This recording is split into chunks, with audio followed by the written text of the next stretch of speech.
So hi guys, welcome back. Second video.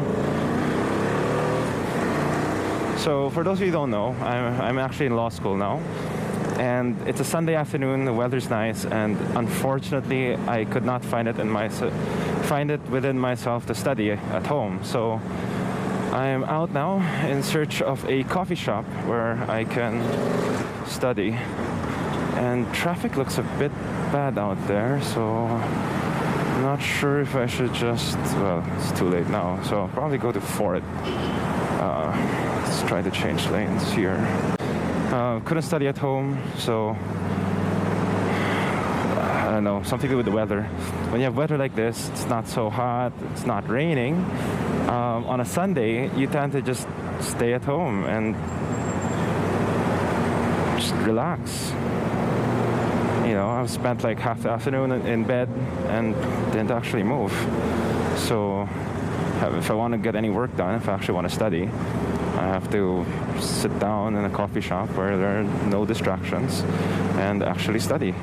Now, a lot of people have been asking me why I have these big, luggage, right, left, and rear. It's because I carry all my school stuff around with me, and I tend to use the bike a lot more often now going to school. It's a lot quicker, especially with all the traffic.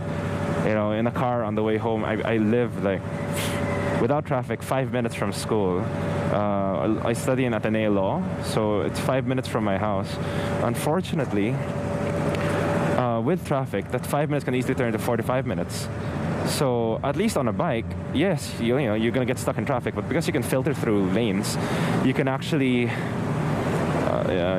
get home in like 10 minutes, more or less, guaranteed. So yeah, I'm gonna head into Kalayaan. Not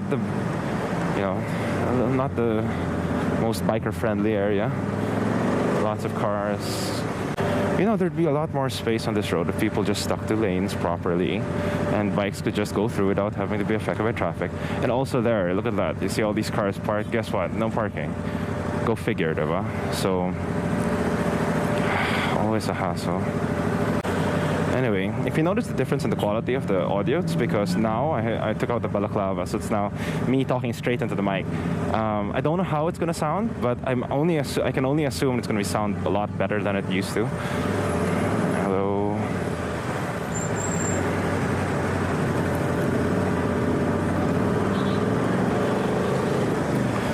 I would have gone out for a longer ride this morning, but I got so lazy. I woke up so late, and it's a good thing I did too, because like rain and all spoiled a lot of riders' rides this morning.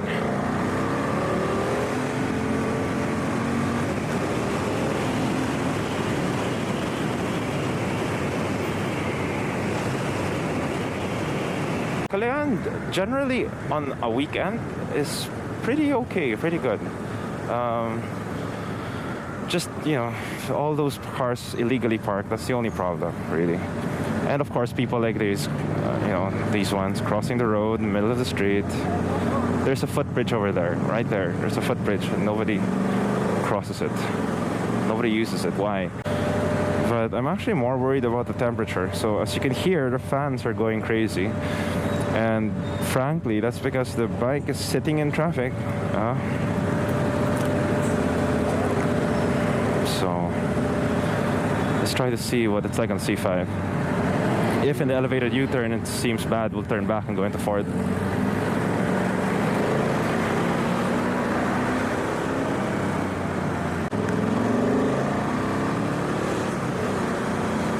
When I'm studying, I like to try to find a coffee shop that not a lot of people are in, or generally a new coffee shop.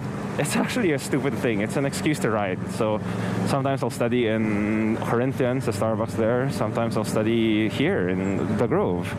So I've used the Grove for a couple of midterms and finals already. I think, if I remember right, first year finals I studied there. Oh, no, it's pretty bad. Okay, so I guess we're going back to Fort then. I've always loved this corner, but not with traffic like this.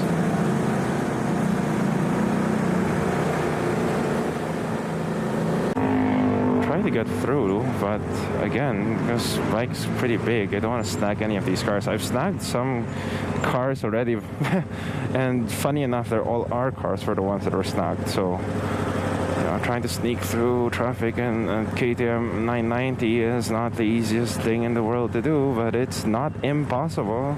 Oh, hi Lexus, that's 8 million pesos. Let's not go near that. Yeah, but yeah. So now we're back and forth. I'm gonna look for a coffee shop where I can study.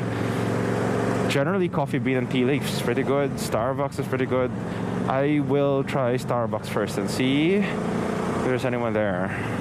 This is just my second video, and I'm still learning how to talk while riding, which isn't the easiest thing. I have to be truly, truly honest.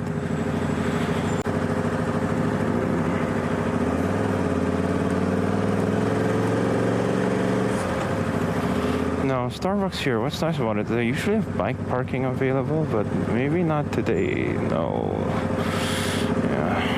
So UCC it is. The nice thing about UCC is that I don't think a lot of people go to them. So let's just turn left here. Stoplights. As I was warning you, as you can see, my temp's slowly going up. It's 3 bars away from overheating.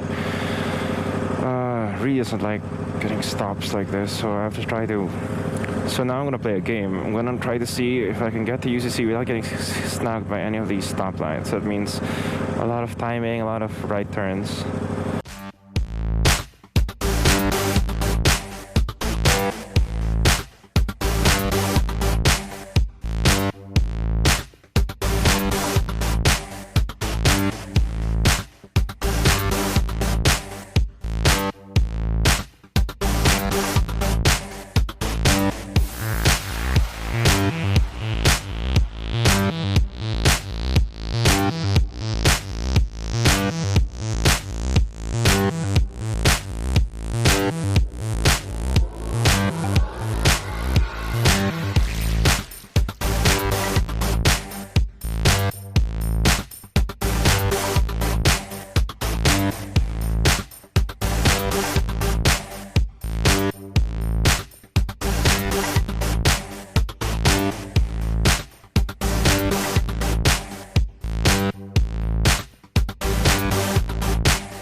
Audi. I shall park behind him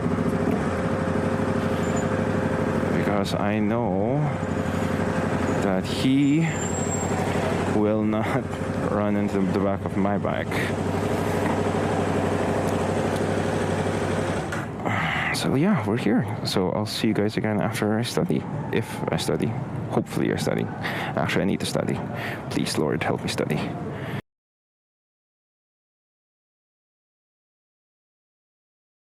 Just gonna put on some gear.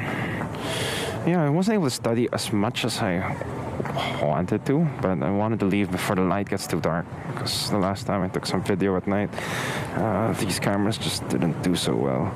So yeah, so I'll show you exactly what's in my bags. A lot of people have been wondering, but yeah, here inside's my gear, my stuff for school. And as you can see, fits just about perfectly. So can't complain about that. I do hope more people get into riding.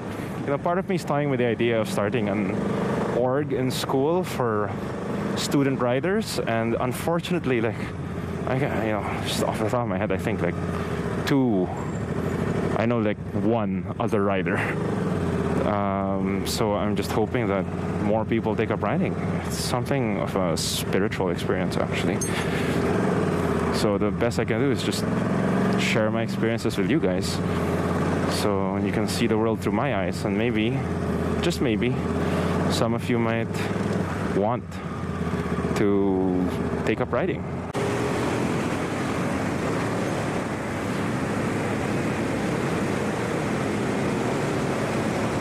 I hope you guys enjoyed today's ride. The next video I'm gonna tackle what makes this bike so good and why I chose it. So it's gonna be basically a review of the KTM SMT 990. Mine's a 2010, but if you see any other KTM SMT, it's basically the only model that became an SMT. After the 6 years that KTM produced this bike, basically they stopped making it. And I think right now, in terms of like big touring bikes, KTM only has one, the Super Duke GT, and that's a whole different animal, honestly. Not the same bike. This bike's like one of a kind for KTM. They came out in 2010, they stopped producing them in 2016, and they never produced it again. So that's interesting. I'll see you in the next video. So stay safe, guys. It's Kako from Kako Moto.